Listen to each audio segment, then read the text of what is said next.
What happens when the most classified person in America decides to take a commercial flight?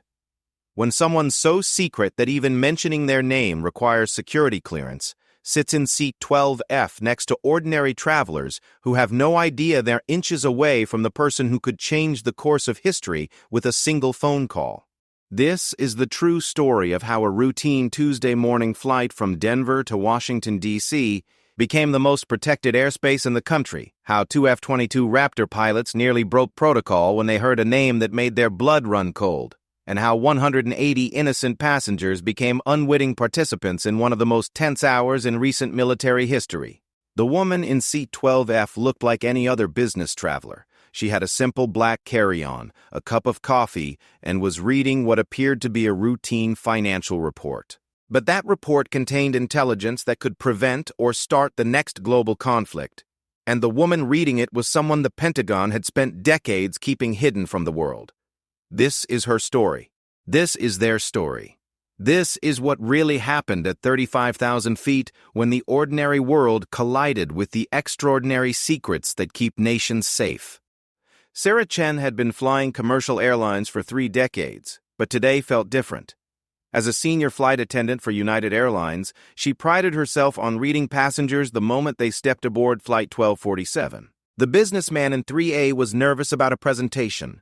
The young mother in 8C was traveling alone with twins for the first time. The college student in 15B was heading home after a semester abroad. But the woman in seat 12F was impossible to read. She appeared to be in her early 50s, with graying brown hair pulled back in a simple ponytail and wearing an unremarkable navy blazer. Nothing about her suggested she was anyone special. She had boarded without fuss, stowed her single black carry-on efficiently, and settled into her window seat with the practiced ease of someone who flew frequently. She declined the pre-flight beverage service with a polite smile and immediately opened what looked like a standard business portfolio. What Sarah couldn't shake was the way the woman's eyes had briefly scanned the cabin as she'd walked to her seat. It wasn't the casual glance of someone looking for familiar faces or checking out fellow passengers. It was methodical, professional, and lasted exactly 3 seconds. Sarah had seen that look before, years ago, when her brother had returned from his deployment in Afghanistan. It was the look of someone trained to assess threats. The flight from Denver International Airport to Ronald Reagan Washington National was scheduled to take just under 4 hours. As Flight 1247 taxied toward the runway, Captain Michael Torres was running through his final pre-flight checks. At 45, Torres had logged over 12,000 flight hours and had been flying commercial routes for 15 years after his stint as an Air Force pilot. This morning's flight was routine in every way that mattered to him. Clear weather, light passenger load, and an experienced crew. The only unusual item on his checklist was a brief notation from air traffic control about increased military activity in the area. Not uncommon around Washington, D.C., but worth noting, Torres made a mental note to stay alert for any air traffic control instructions that might reroute them or change their approach to Reagan National. As the Boeing 737 lifted off from Denver at 8:15 a.m., none of the 180 passengers aboard had any idea that their flight had already appeared on radar screens in 3 separate military installations. The woman in 12F continued reading her portfolio, occasionally making notes in the margins with a blue pen. 300 miles to the east, at Peterson Air Force Base in Colorado Springs, Staff Sergeant Maria Santos was monitoring routine air traffic when an automated alert chimed softly at her workstation. The system had flagged Flight 1247 for enhanced monitoring, though the reason wasn't immediately clear from her screen. Santos pulled up the flight details. Standard commercial route, no weather issues, no reported mechanical problems. She called her supervisor over. Master Sergeant David Park had been monitoring airspace for 12 years and had seen every type of alert the system could generate. When he saw Santos's screen, his expression changed immediately. "Pull up the passenger manifest," Park ordered quietly. Santos's fingers flew across her keyboard. The passenger list appeared, all 180 names in alphabetical order. Park scanned the list once, then again more slowly. When he reached the name Chen, Elizabeth M., his face went pale. Santos, I need you to step away from your station for 5 minutes. Sergeant, I don't understand. 5 minutes. Go get coffee.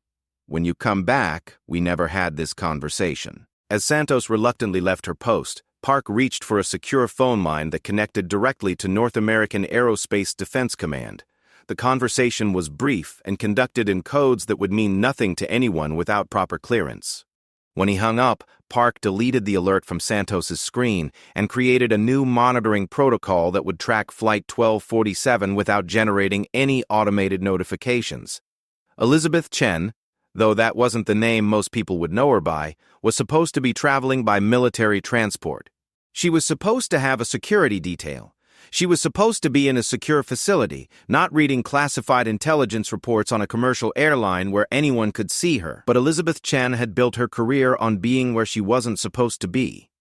As one of the most senior intelligence analysts in the U.S. government, she had spent the last 25 years in positions so classified that her name appeared on no public government rosters.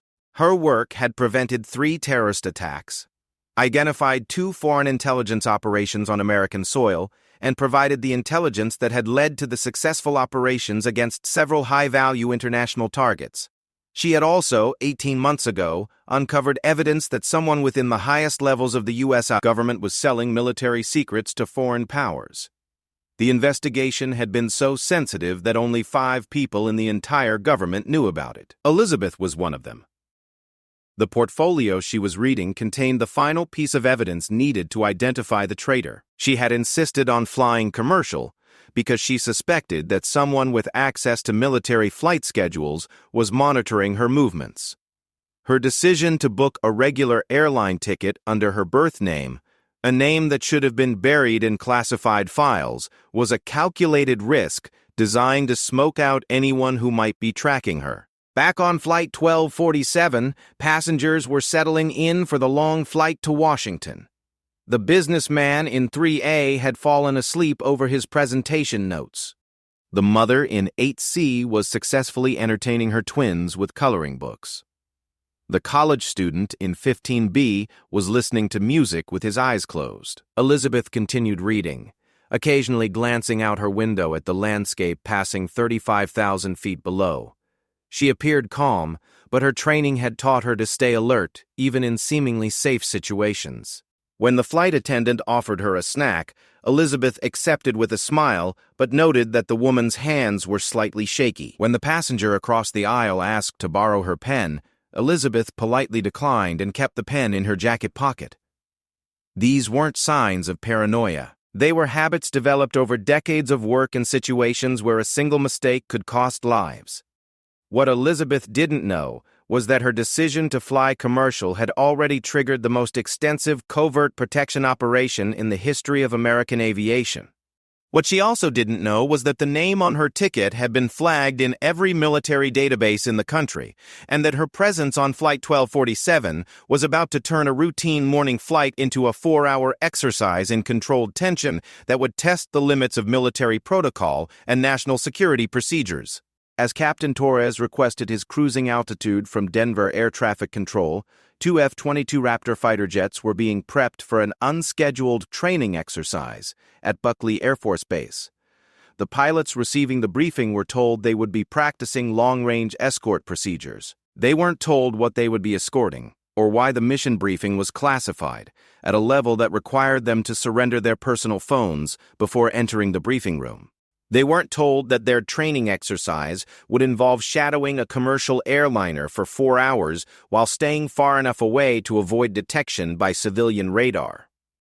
And they certainly weren't told that the success of their mission might determine whether one of the most important intelligence operations in recent history would succeed or fail catastrophically. Flight 1247 continued its eastward journey, its passengers unaware that they were flying in what had become the most carefully monitored airspace in the country. In seat 12F, Elizabeth Chen turned another page of her portfolio and made another note in the margin. In less than 4 hours, she would walk off this plane and into a meeting that could change the balance of power in Washington forever. But first, she had to get there safely. And as the morning progressed, that was becoming less and less certain. 2 hours into Flight 1247, Major Alex Rodriguez and Captain Jenny Park were maintaining their positions 15 miles behind and 2,000 feet above the commercial airliner. To any civilian observer, the two F-22 Raptors would be invisible, flying in a loose formation that kept them beyond visual range, while allowing their advanced radar systems to monitor every detail of the United flight's progress. Rodriguez had been flying F-22s for 8 years, but he'd never been given a mission quite like this one. The briefing had been unusually vague. Escort and protect commercial flight 1247 from Denver to Washington, D.C. Maintain concealment. Rules of engagement are classified. When he'd asked his commanding officer what they were protecting the flight from, the answer had been simple: everything. Captain Park, flying as his wingman, had even more questions. At 29, she was one of the youngest pilots ever to qualify for F-22 operations, and her analytical mind was working overtime trying to understand their mission parameters. She'd flown escort missions before, usually for high-value military transports or VIP flights, but those flights carried government officials or foreign dignitaries whose importance was obvious. Flight 1247 was just a regular United Airlines flight with regular passengers, or so she thought. Raptor 1, this is Control. The voice crackled through Rodriguez's headset. We're tracking weather system moving in from the west. Flight 1247 may request course deviation. Copy, Control. We'll adjust accordingly. The weather system was minor, nothing that would normally cause problems for a commercial flight, but he'd been ordered to stay with Flight 1247 no matter what, which meant following any course changes or altitude adjustments the commercial pilots might make. Aboard Flight 1247, Captain Torres was indeed monitoring the approaching weather. The storm system was weak, but it would add some turbulence to their flight path. He made the decision to request a slight course correction that would take them around the worst of it. As he radioed air traffic control for permission to deviate 10 degrees south of their planned route, he had no idea that his request would require approval from military commanders he'd never heard of. In the cabin, Elizabeth Chen had noticed the slight change in engine tone that indicated they were adjusting course. Most passengers wouldn't have picked up on such a subtle change, but Elizabeth's training had taught her to notice everything. She glanced out her window and saw storm clouds building in the distance. A routine weather deviation, nothing more. She returned to her reading, though her concentration was being tested by the passenger in 11F, directly in front of her. He was a young man in his 20s who had been making phone calls almost constantly since takeoff. The calls seemed to be business-related. Something about shipping schedules and delivery confirmations. Nothing unusual about a businessman making calls during a flight. What was unusual was the pattern of his calls. Elizabeth had been half listening for over an hour, and she'd noticed that every call followed the same format. He would dial, speak for exactly 3 minutes, hang up, wait 5 minutes, then dial again. The precision was too perfect to be coincidental. Elizabeth had spent enough time in counterintelligence to recognize surveillance patterns when she saw them. The young man could be innocent. Maybe he had a compulsive personality, or was working from a very detailed checklist, but the timing was too regular, and his voice was too controlled for someone conducting routine business calls. She made a mental note to remember his face, and settled back in her seat, allowing her training to take over. One of the first rules of staying alive in dangerous situations was to trust your instincts. If something felt wrong, it probably was wrong. Meanwhile, the two F-22 pilots were dealing with complications of their own. The course deviation requested by Flight 1247 would take them into airspace that was scheduled for another military exercise. Rodriguez radioed for clarification and was told to hold position while the other exercise was moved to accommodate their training mission. "This is getting weird," Captain Park commented over their secure communication channel. "They're moving a whole squadron of F-16s just so we can follow one commercial flight?" Rodriguez had to agree. In his 8 years of flying military missions, he'd seen impressive resources devoted to protecting important targets. But the level of coordination surrounding Flight 1247 was beyond anything in his experience. When he'd departed Buckley Air Force Base 2 hours ago, he'd been told that at least 12 different air traffic control centers had been briefed on their mission. That level of coordination was usually reserved for presidential flights or operations involving imminent national security threats. Raptor 1, this is Control. We need you to tighten your formation and prepare for possible intercept procedures. Both pilots felt their adrenaline spike. Intercept procedures meant they might need to force another aircraft to land or change course. It meant that someone viewed as a threat was approaching Flight 1247. Control, this is Raptor 1. Please clarify threat assessment. Raptor 1, we have an unidentified aircraft approaching Flight 1247's flight path. Small aircraft, not responding to radio contact. Rodriguez and Park immediately began scanning their instruments and visual displays. Their F-22s were equipped with the most advanced radar and targeting systems in the world. If there was an unidentified aircraft in the area, they would find it. There it was. A small single-engine aircraft, probably a Cessna, flying at 12,000 feet and heading directly toward Flight 1247's position. The plane was flying without a filed flight plan and hadn't responded to repeated radio contacts from air traffic control. Under normal circumstances, this would be handled by civilian authorities or Air National Guard units. Small planes strayed into restricted airspace fairly regularly, usually due to pilot error or equipment problems. But these weren't normal circumstances, and Rodriguez had been ordered to treat any unknown aircraft as a potential threat. Raptor 2, this is Raptor 1. I'm moving to intercept. Maintain overwatch on the commercial flight. Copy, Raptor 1. Rodriguez pushed his F-22 into a steep dive, accelerating toward the small aircraft. As he closed the distance, he could see that it was indeed a Cessna 172, a common training and recreational aircraft. The plane appeared to be flying normally, with no obvious signs of distress or hostile intent. But appearances could be deceiving. A small aircraft loaded with explosives could do significant damage to a commercial airliner if it managed to get close enough. And if someone wanted to send a message by attacking a seemingly routine flight, using an innocent-looking private plane would be an effective method. Rodriguez positioned his F-22 alongside the Cessna, close enough that the civilian pilot couldn't miss seeing him. The effect was immediate. The small plane banked sharply to the left and began descending rapidly. Rodriguez could see the pilot frantically working his radio controls. Control, this is Raptor 1. Target aircraft is responding and moving away from Flight 1247's position. Appears to be civilian pilot who strayed into restricted airspace. Copy, Raptor 1. Continue monitoring until target aircraft is clear of the area. As Rodriguez watched the Cessna disappear toward the south, he couldn't shake the feeling that something was still wrong. The intercept had gone too smoothly. Civilian pilots who suddenly found themselves face-to-face with military fighters usually panicked. This pilot had reacted quickly and professionally, almost as if he'd been expecting to encounter military aircraft. Back aboard Flight 1247, none of the passengers had any idea how close they'd come to a potentially dangerous situation. Elizabeth Chen continued reading her portfolio, though she'd noticed that the young man in 11F had stopped making his regular phone calls about 20 minutes ago. She'd also noticed that he kept checking his watch, which showed obvious signs of anxiety.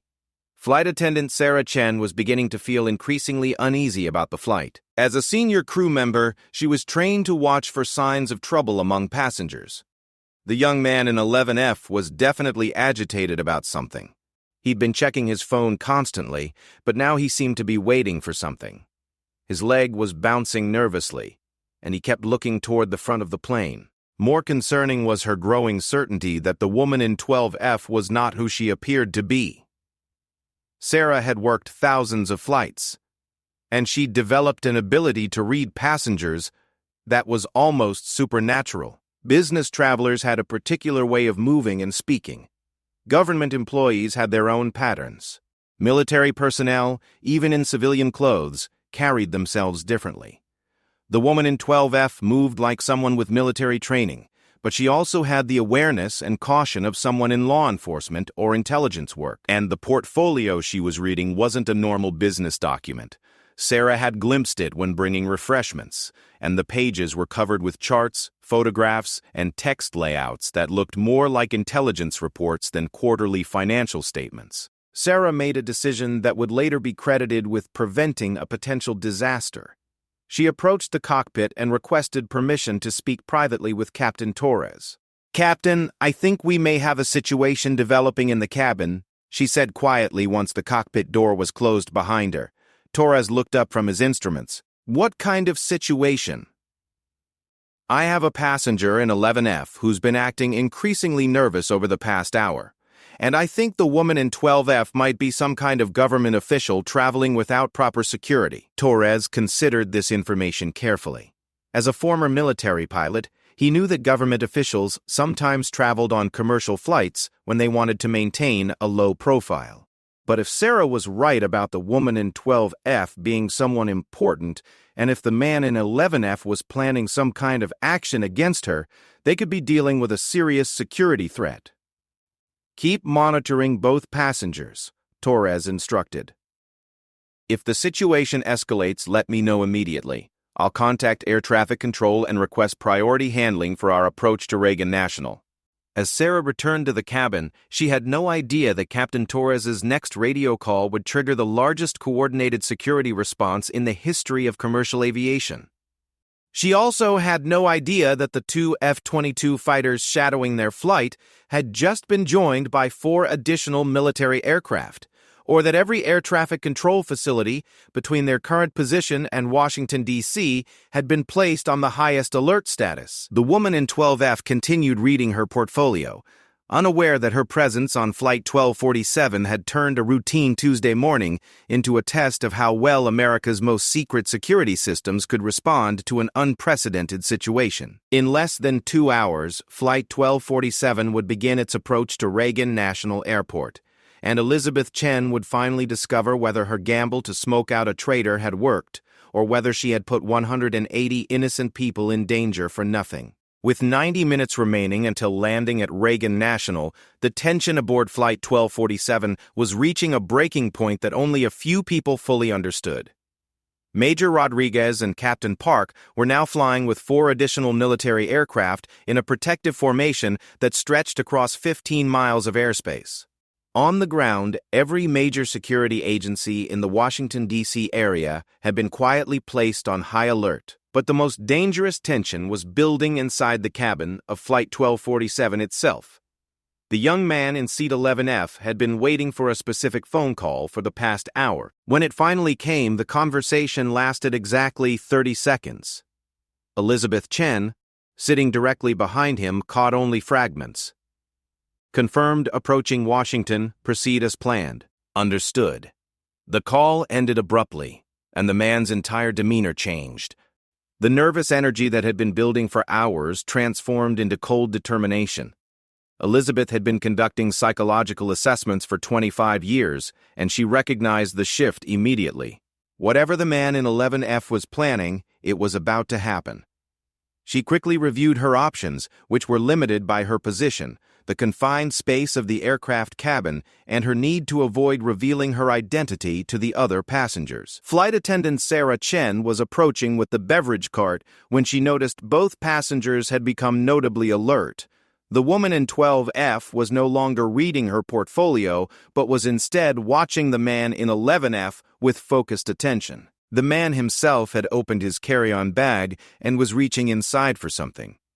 Sarah's training kicked in.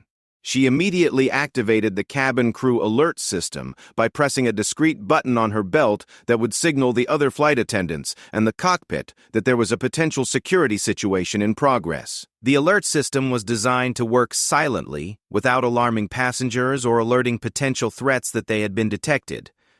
In the cockpit, Captain Torres received the alert signal and immediately contacted air traffic control with a coded message that indicated possible criminal activity aboard his aircraft.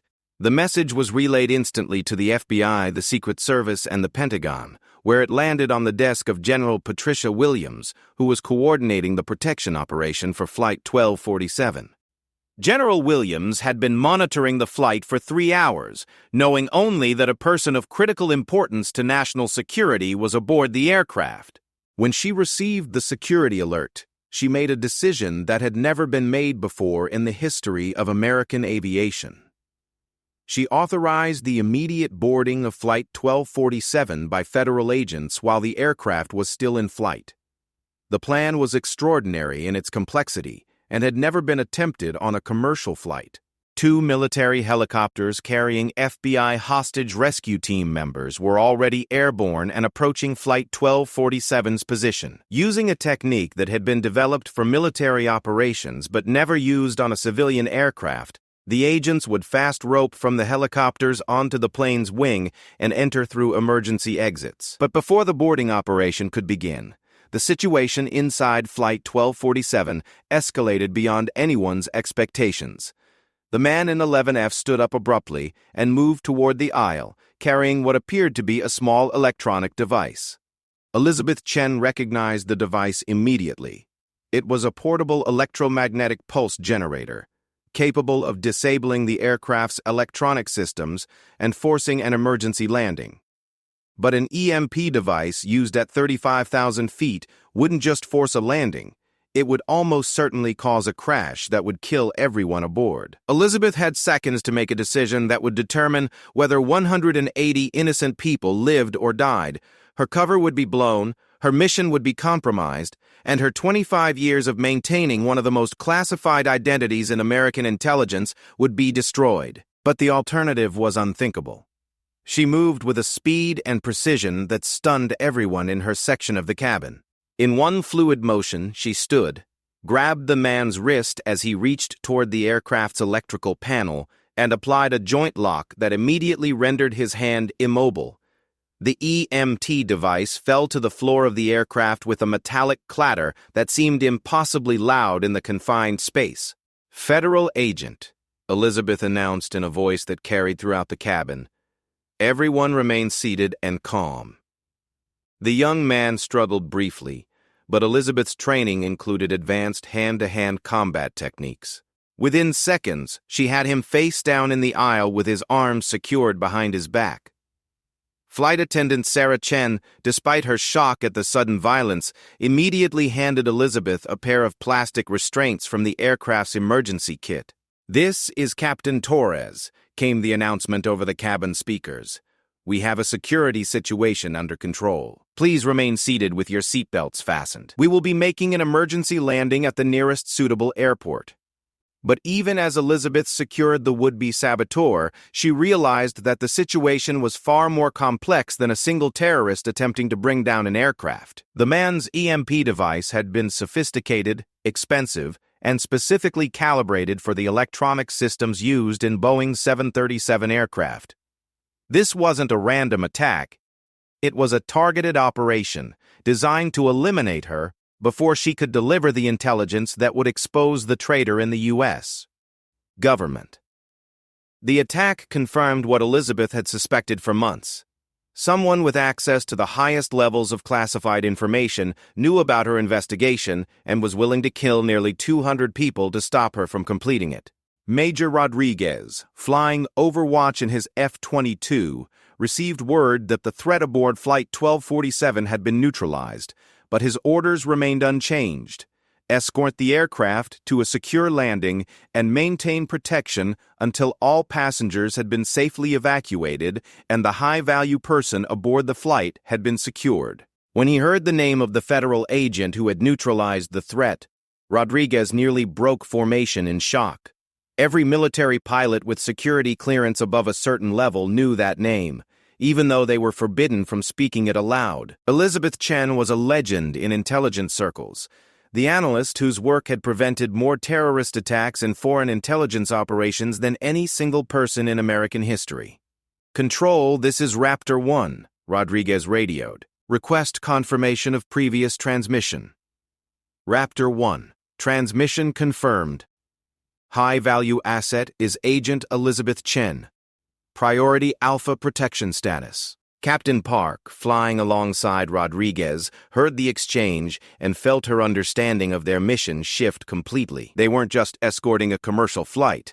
They were protecting one of the most important intelligence assets in the country. the woman whose analysis had helped prevent the bombing of the Super Bowl 3 years earlier. The woman whose investigation had exposed the foreign spy ring operating inside the Department of Defense. The woman whose work was so classified that most people in the intelligence community knew her only as the analyst. Flight 1247 was diverted to Andrews Air Force Base, where the longest runway on the East Coast would allow for a safe emergency landing. As the aircraft began its descent, Elizabeth Chen found herself in the unusual position of having to provide comfort to passengers who were terrified by the violent confrontation they had witnessed. "The situation is under control," she assured the mother with twins in seat 8C. "This man was planning to damage the aircraft systems, but that's not going to happen now." To the businessman in 3A, who was clearly shaken by seeing what he'd assumed was a normal businesswoman suddenly transform into a federal agent, she offered a different kind of reassurance. "I know this is frightening, but you're safe. We're all safe." What Elizabeth couldn't tell the passengers was that their flight had been under military protection for the entire journey, or that their emergency landing was being coordinated by some of the highest-ranking officials in the U.S. government. She couldn't explain that the man who had tried to sabotage their aircraft was part of a conspiracy that reached into the highest levels of American government, or that his capture represented a breakthrough in one of the most important counterintelligence operations in decades. As Flight 1247 touched down at Andrews Air Force Base, it was met by what appeared to be a small army of federal agents, military personnel, and emergency responders. The passengers were evacuated quickly and efficiently, with each person being briefly interviewed and then transported to a secure facility for more detailed questioning. Elizabeth Chen was the last person to leave the aircraft. As she walked down the jetway, she was met by Director James Harrison of the FBI, General Patricia Williams, and Deputy Director of National Intelligence Rebecca Moore, 3 of the 5 people who knew about her investigation into the government mole. "The portfolio?" Director Harrison asked quietly. Elizabeth handed him the black case that had seemed like routine business reading to her fellow passengers. "Everything you need to identify and prosecute the traitor. The man who tried to sabotage the aircraft was hired by someone with access to my travel plans and mission details. His phone records will lead you to the rest of the conspiracy." General Williams shook her head in amazement. "You turned a routine flight into a counterintelligence operation."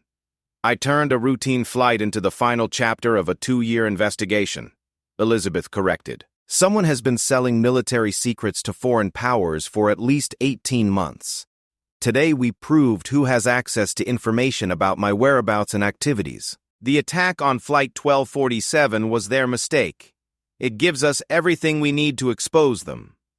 3 days later, the arrest of Deputy Secretary of Defense Michael Chambers would make headlines across the country. Chambers had been selling classified military intelligence to foreign governments for 2 years, earning over $3 million for information that had compromised American operations around the world.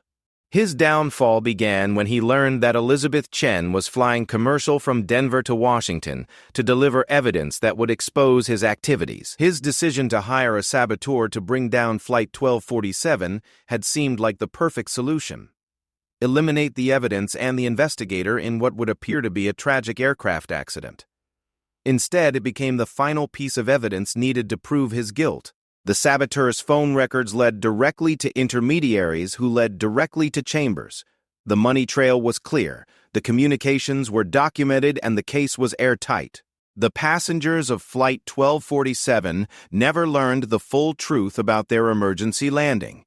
They were told that federal agents had thwarted a terrorist attack, which was true as far as it went. They never learned that the quiet businesswoman in seat 12F was one of the most important intelligence analysts in the country, or that their 4-hour flight had been protected by 6 military aircraft and coordinated by the highest levels of American national security.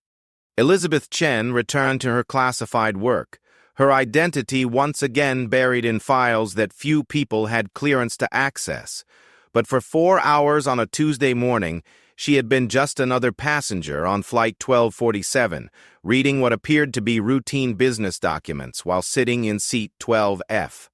The difference was that her routine business documents contained evidence that would reshape American national security, and her presence on that flight had turned an ordinary commercial airline route into the most protected airspace in the country. Flight attendant Sarah Chen would later receive a commendation for her alertness and professionalism during the crisis. She never learned the true identity of the woman in 12F, but she would never forget the moment when an apparently ordinary passenger transformed into a federal agent and saved everyone aboard Flight 1247. Major Rodriguez and Captain Park would both receive classified medals for their role in protecting the flight, though the citations would never mention the specific nature of their mission or the identity of the person they had been protecting. And somewhere in the classified files of American intelligence, the case of Flight 1247 would be recorded as one of the most successful counterintelligence operations in recent history.